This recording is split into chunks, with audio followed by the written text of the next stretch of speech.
Psychologist है मेरे पास मेरे प्रोग्राम में आमना आरिफ, डॉक्टर आमना आरिफ साइकोलॉजिस्ट। आज उनसे पूछेंगे कि जो पेरेंट्स इस तरह से ख़ुद पसंद हो जाते हैं, नार्सिसिस्टिक परफॉर्म कर रहे होते हैं, तो ये कब होता है, कैसे होता है और क्यों हो जाता है। अस्सलाम वालेकुम। जी वालेकुम सलाम। कैसी हैं doctor Amna? Good to see you. Allah का शुक्र, ठीक ठाक। आमना जी, ये बताइए कि आज का जो टॉपिक है उसको एलैबोरेट करने के लिए हमने आपको यहाँ पे मदऊ किया, तो ये जो वालिदैन हैं ये बच्चों की आज़ादी से ख़तरा कैसे महसूस करना शुरू कर देते हैं? क्या ये पेरेंट्स बहुत ज़्यादा नार्सिसिस्टिक होते हैं? अच्छा, अब कुछ जैसे आपने टॉपिक आपका एक तो पहले बहुत अच्छा है और it's a very good initiative कि चैनल 24 ने इसको टेकअप किया है एटलीस्ट, क्योंकि ये इतने कॉमन केसेस आजकल नज़र आते हैं। नार्सिसिस्टिक पेरेंट्स, जैसे आपने पहले कहा कि सेल्फ लव, अपनी खुद पसंदी, और वो तो बच्चे भी वो बेसिकली उनकी सेल्फ आप कह सकते हैं सेटिस्फेक्शन का एक सोर्स बन जाते हैं। वो अपने बच्चों को अपनी ही एक एक्सटेंशन देख रहे होते हैं। और आपने जैसे कहा कि बच्चों की आज़ादी कंट्रोल करना, क्योंकि इन पेरेंट्स की जो पहली एक मेन खसूसियत है वो ये कि कंट्रोलिंग बिहेवियर बहुत ज़्यादा होता है, और कंट्रोलिंग उनको अपनी सेल्फ इस्टीम और अपना कॉन्फिडेंस बूस्ट करने के लिए बच्चों को कंट्रोल करना ज़रूरी होता है।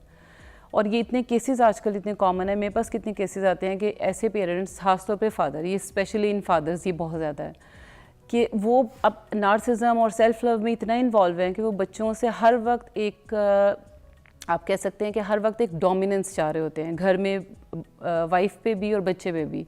और उसके लिए क्या करते हैं कि बच्चा अगर कुछ भी उनकी मर्ज़ी के अगेंस्ट या उनकी वो ऐसी चीज़ जिससे उनको वो सेटिस्फेक्शन नहीं मिल रही, वो उसे कुछ भी करता हुआ देखते हैं तो वो हर वक्त उसको उससे डिमांड करते हैं कि सेमी सॉरी और सॉरी सॉरी सॉरी, और वो जस्ट इम्प्रेशन ये दिया जा रहा होता है कि हम उसकी ट्रेनिंग कर रहे हैं। तो बच्चा ज़रा सी भी अपनी मर्ज़ी से या अपनी फ्रीडम से, अपनी आज़ादी से कुछ भी करना चाहता है जो कि उनकी मर्ज़ी के अगेंस्ट होता है, तो वो उसको फ़ौरन ही वो एक गिल्ट वाली फीलिंग में डाल देते हैं कि ऐसे नहीं होना चाहिए था, देखो मुझे कितना बुरा लग रहा है, देखो तुम्हें ऐसे नहीं करना चाहिए था, मैं खुश नहीं हूँ। तो वो बच्चे को यहाँ से ही सिखा रहे होते हैं कि बच्चे को वो करना है जो इनको खुश करता है और वो नहीं करना जो उसको खुश करता है या मतलब जो ठीक है। अच्छाई बुराई मैटर नहीं करती, खुश करना पेरेंट्स को मैटर करता है। यस, खुश करना मैटर करता है, क्योंकि उनकी वो जो सेल्फ इस्टीम है या जो उनका अपना इमेज है वो इतना अंदर से वो दिखाते हैं दुनिया को कि जैसे वो एक इन्फ्लेटेड सा सेल्फ है, जैसे मैं बहुत इंपॉर्टेंट हूँ और बस मैं ही इंपॉर्टेंट हूँ, और लाइमलाइट में रहना ऐसे पेरेंट्स को अच्छा लगता है, चाहे मदर हो या फादर हो। एक लाइमलाइट में कि पूरी फैमिली एक तरफ है, वो सेंटर ऑफ अटेंशन रहेंगे।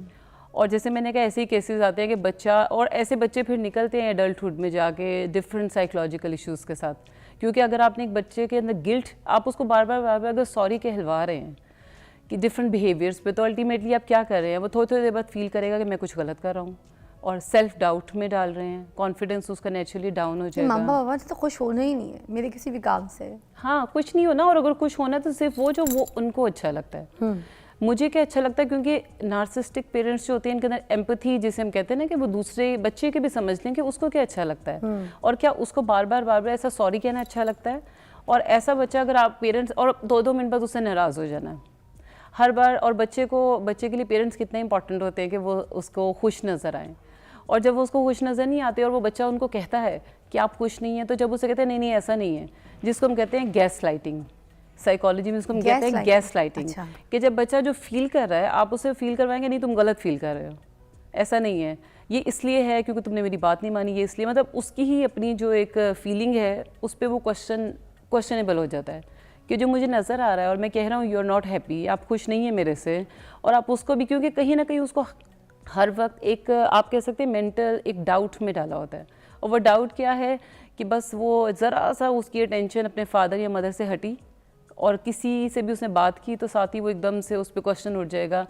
और ऐसे पेरेंट्स बच्चों को टीज़ बहुत करते हैं डिफरेंट तरीके से, बुली करना, इवन अपने बच्चों को कौन बुली करता है लेकिन बुली करना क्या कि अच्छा? उसको वो टीज़ करना जो उसको इरिटेट करता है। और इरिटेट क्यों करता है कि तुमने मेरी बात नहीं मानी थी, तो देखो अब फिर मैं तुम्हें ये टीज़ कर रहा हूँ, और वो उन्हें पता होता है कि ये टीज़ किस चीज़ से होता है। तो जो हम कहते हैं कि बुली बच्चे स्कूल में होते हैं, बाहर होते हैं, मतलब ऐसे पेरेंट्स जो नार्सिसिज्म पर्सनैलिटी के साथ हैं, वो ऐसे बच्चों को घरों में बुली कर रहे होते हैं। तो ये जो आज़ादी से इनसिक्योर हो जाते हैं बच्चों की पेरेंट्स, आपने मोस्टली देखा है ख़ास तौर पे ख़ुद पसंद जो पेरेंट्स होते हैं, तो ये क्यों होते हैं? बच्चों की आज़ादी से इनसिक्योरिटी क्यों आती है? कंट्रोलिंग बिहेवियर है ना, ऐसे पेरेंट्स में कंट्रोलिंग बिहेवियर, उन्हें लगता है कि जब ये अपनी मर्जी से कुछ करेंगे तो वो मेरे कंट्रोल से बाहर निकल जाएंगे और फिर उनको वो सेटिस्फेक्शन नहीं दे सकेंगे।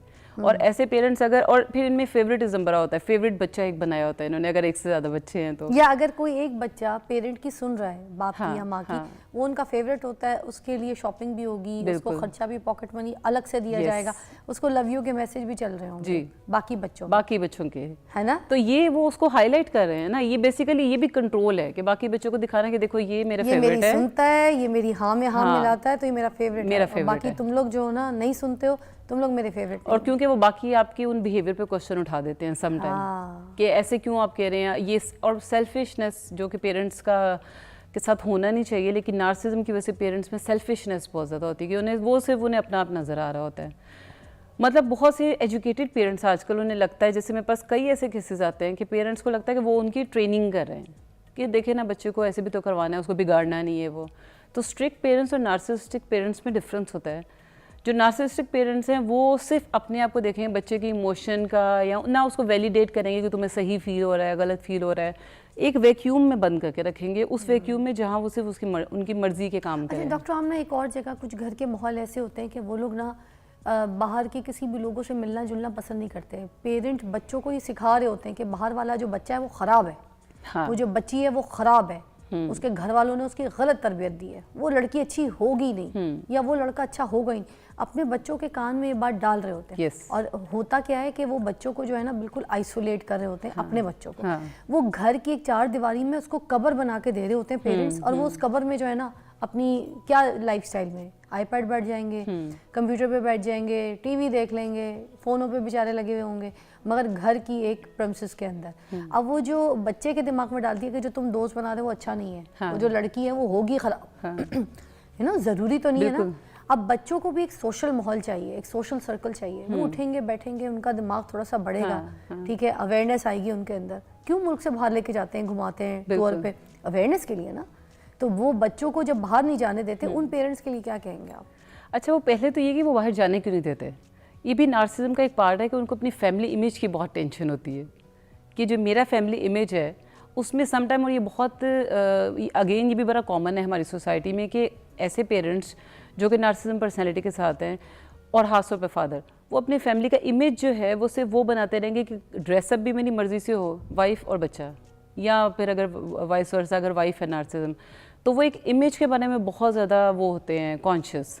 और दूसरा ये कि जैसे ही वो बच्चा बाकी बच्चों से इंटरेक्ट करता है तो वो सम टाइम क्वेश्चन उठाता है कि देखो उसके फादर ने ऐसा किया, और ऐसा बच्चा अगर किसी और फादर और मदर की ज़रा सी तारीफ़ कर दे तो इनको एक ईगो को एकदम से, वो जो नार्सिसिस्टिक फादर है या मदर है उसकी एकदम से ईगो हर्ट होती है कि देखो मेरे बच्चे ने किसी और को आइडियलाइज कर लिया। तो ये इसलिए भी उसको बस, जैसे मैंने पहले कहा ना, कि वैक्यूम में सिक्योरिटी शामिल है पेरेंट्स की, बिल्कुल इनसिक्योरिटी है कि हमसे अच्छे पेरेंट्स उनको दिख गए, आप देखिए कि समझ आ गए तो बच्चे तो सवाल उठाएंगे। किसी भी रिलेशन में, चाहे हस्बैंड वाइफ का रिलेशन, आप देखिए इनसिक्योरिटी की वजह से आपकी सारी प्रॉब्लम्स चल रही होती हैं। अगर आप इनसिक्योर नहीं हैं तो आप किसी को भी ऐसे कैद करके नहीं रखते, आप उसको ओपनली जैसे अपने बच्चों को घुमाने लेके जाते हैं, बाहर भी जाते हैं हर जगह। तो यहाँ पे भी इनसिक्योरिटी कि कहीं इसने मेरी पेरेंटिंग पे क्वेश्चन ना उठ जाए, और क्योंकि वो उसी वैक्यूम में बंद रहेगा, उसे लगेगा ये ऐसे पेरेंट्स होते हैं। अब आपको पता है बच्चों को चाहिए, छोटे बच्चे तो प्ले डेट चाहिए, किसी के दोस्तों के घर में आना जाना, प्ले डेट्स होती हैं। बड़े बच्चे हो जाते हैं तो फिर वो पढ़ाई के लिए एक दूसरे के घर मिलने जाते हैं, सोशल एक दोस्ती होती है, क्लास फेलोज होते हैं, फ्रेंड्स होते हैं। बट अगर यहाँ से भी उनको बिल्कुल बाउंड कर दिया जाए और घर की बस ज़िंदगी में उनको कैद कर दिया जाए, मैं इस चीज़ के वैसे बिल्कुल ख़िलाफ़ हूँ। बच्चे साथ स्कूल में पढ़ रहे होते हैं, शाम को कभी अपनी प्ले डेट्स रख लें। मेरी 10 साल की बच्ची, मैं तो छोड़ती हूँ मोस्टली, उसके घर पे रोज़ ही कोई ना कोई उसकी दोस्त आई हुई होती है। मैं उसको किसी के घर छोड़ देती हूँ प्ले डेट के लिए, 2 घंटा 3 घंटा, एक लाइफ सर्कल है उसका, एंजॉय करती है।